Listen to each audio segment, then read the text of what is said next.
So after the internal architecture, it is the first block, that is configurable logic blocks. Okay, so as I told you previously, the logic blocks are the main elements where the functions are implemented. Okay, and it is configurable, we can configure them again and again. On the left hand side, we have the two 4 input lookup tables. These are 4 input grams. Okay, one is named by G, second is named by F. Both consist of 4 inputs. Their outputs are further connected to the 3 input lookup table. Okay, then on top side we have 4 signals C1 to C4. These are signals which come from other logic blocks or from the input output blocks. Then we have the multiplexers. Multiplexers are used as the switches. Okay, because many to one, these are used to select many to one. You can route the signals, that is you can select any signal from the input side. Okay, that is why these are used for routing purpose. These are used to select one signal based on the select lines. Then we have the flip-flops. Okay, flip-flops are used to implement the sequential signals. So either you can implement combinational functions or you can implement the combinational functions.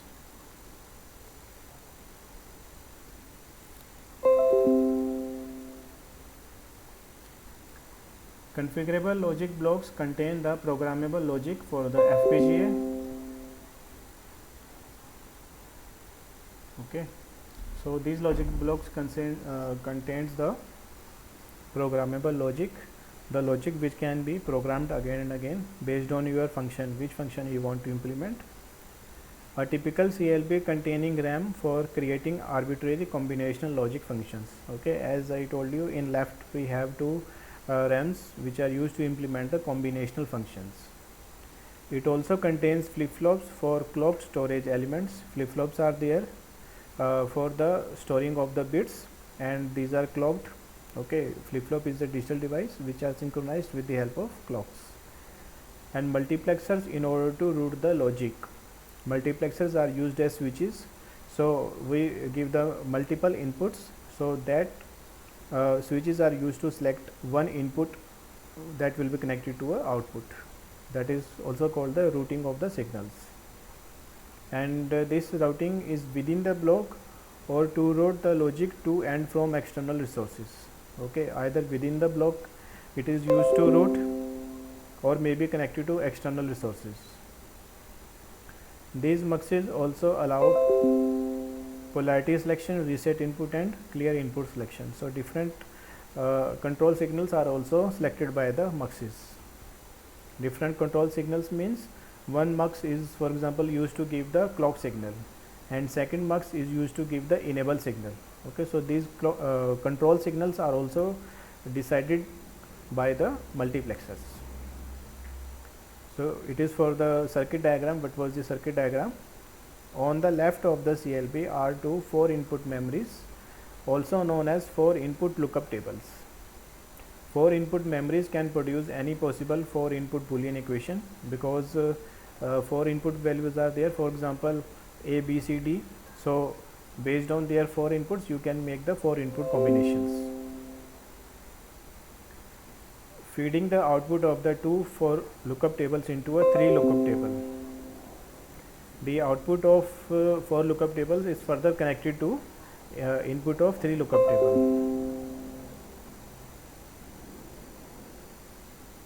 Now because for 3 lookup table inputs are 3, so it can make a combination of different 9 inputs. 4 signals labeled C1 through C4 enter at the top of the CLB. Okay, that I show you in the circuit diagram. C1 to C4, these are the 4 inputs from external parts, maybe from other CLBs or maybe from IO blocks. These interconnect input allows designers to partition large logic functions among several CLBs. So how the complex functions are implemented in the FPGA, because we have a large number of CLBs there. So huge function or huge expression is divided in different CLBs. Okay, so now individual CLB is used to implement a simple function, but by combining their outputs we can implement a complex function. They also are the basis for connecting CLBs in order to create a large functioning design. The muxes throughout the CLB are programmable. In other words, when the FPGA is programmed, the select lines are set high or low and remain in that state. Some muxes allow signal paths through the chip to be programmed. Okay, because muxes are the basically switches, so these are used to make a signal path. Some muxes are programmed to affect the operation of the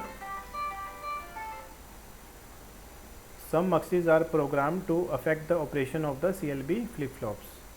So from muxes the output is also connected to the input of the flip-flops. Mux M2 is programmed to allow the top flip-flop to transition on the rising or falling edge of the clock signal. Okay, by multiplexer we can also decide either it work for the rising edge or for the falling edge. Mux M3 is programmed to always enable the top flip-flop or to enable only when input signal C4 is exerted to enable it. Mux M3 is used to give the enable signal that you can see in the circuit diagram. The M2 output is connected to this first flip-flop. Okay, that is the clock, so it is used to give the clock to the flip-flops. Then M3 is giving the enable signal. Okay, so it is the basic architecture of logic blocks. It is not the complete architecture, but it is just used to demonstrate different functions, what are the different elements and how these are interconnected. We have RAMs to implement the combinational function. Then we have the external signals which may come from other logic blocks or from the input output blocks. Then these are connected to different multiplexers. Multiplexers are used as switches. These are used to route the signal. Okay. Then we have the flip-flops to implement the sequential logics. Okay, with the help of clocks. So one universal global clock signals are there and enable signals are there, which are provided by muxes. So it is the basic function of a logic block.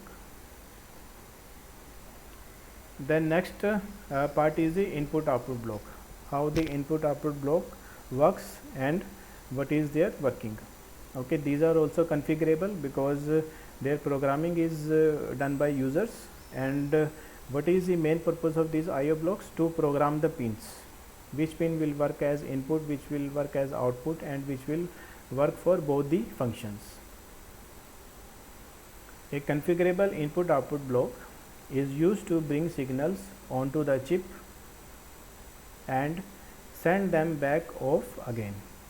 Okay, so it is the main function, that is to connect the inputs. Connect the inputs means used to bring signals onto the chip. Bring signals onto the chip means to connect the input and send them back off again. Back off again means to give the output. So it is the basic function to connect the input and provide the output. The output buffer B1 has programmable controls to make the buffer 3-state or open collector and to control the slew rate. So first buffer is there, I will show you.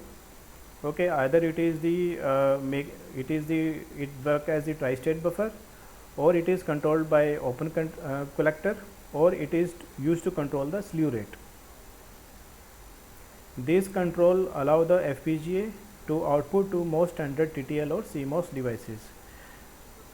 Slew rate we also discussed in the CPLD. What is the use of that tri-state buffer? Basically, as you know, in a system the individual CPLD or FPGA cannot work. They are connected with other peripherals. For example, FPGA may be connected with TTL, FPGA may be connected with CMOS, FPGA may be connected with some ECL technology device. Okay, and every technology device have their different voltage levels. For example, in the case of CMOS, 0 to 0.5 may be the logic low value, but in the case of TTL, maybe 0.5 to 1.5 is the logic low signal. So every technology have different voltage levels. They have different voltage standards to define the logic low or logic high. So it is the responsibility of IO block to adjust these voltage levels. Okay, so it is performed with the help of this buffer B1. Okay, so buffer B1 is on the top. It is the first buffer, that is the tri-state buffer, and two other signals which control it is slew rate and the open collector. Slew rate control means it is used to adjust the voltage levels. Then we have the buffer 2. Input buffer B2 can be programmed for different threshold voltages, typically TTL or CMOS level, in order to interface with TTL or CMOS devices. It is again in order to interface the device with other peripherals, we have to adjust the voltage levels, because every technology have different voltage levels to define logic low and logic high. The combination of input and output buffers on each pin and their programmability means that each IO block can be used for an input, an output, or a bidirectional signal. So these buffer in combined used to program the pins, that is which pin will work as input, which will work as output, or maybe some pins may work as the for bidirectional purpose, that is to give input as well as output by the same pin.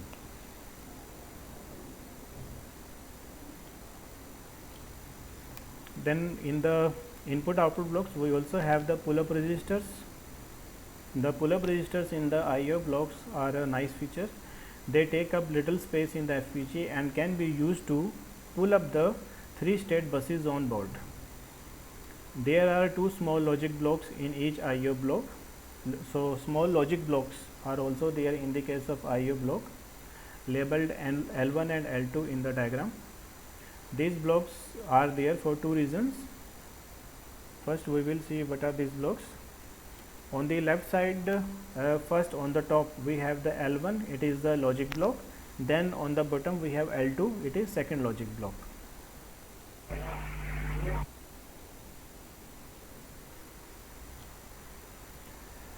Why the logic blocks are used?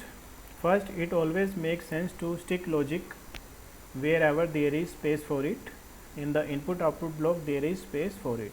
So it means in order to implement more functions, okay, in order to implement more functions, in order to make device more functional, logic blocks are also present in the input output blocks, okay, but these are used when all the logic blocks are used which are the main logic blocks.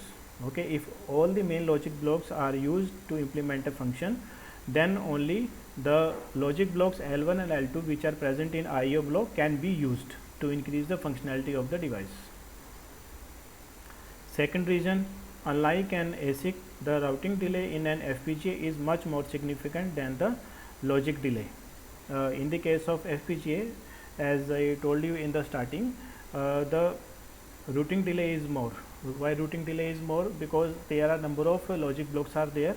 So second logic block may depend on the first logic block. So there is a delay because first of all first logic block will implement its function, then it will connect to the second logic block. So in this way delay is more as compared to ASIC devices. Okay, so it is about the configurable input output block which are used to program the pins that may be used as the input or output or bidirectional. Then we also have the small logic blocks here in the IO blocks. Okay, if all the logic blocks which are main logic blocks are used only afterwards, these can also be used to implement more functions. Then we have the configurable logic blocks.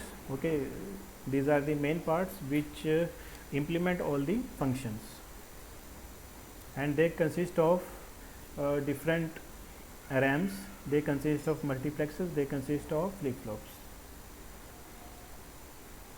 Okay, and it is the basic architecture of the FPGA. Okay, so in next lecture we have two more lectures, so we will complete the what are different programming technologies, that is how to program with the help of SRAM, then how to program with the help of antifuses, and then what is the advantages and differences between CPLD FPGA and embedded devices. What are embedded devices which can integrate in the FPGA to make them more functional.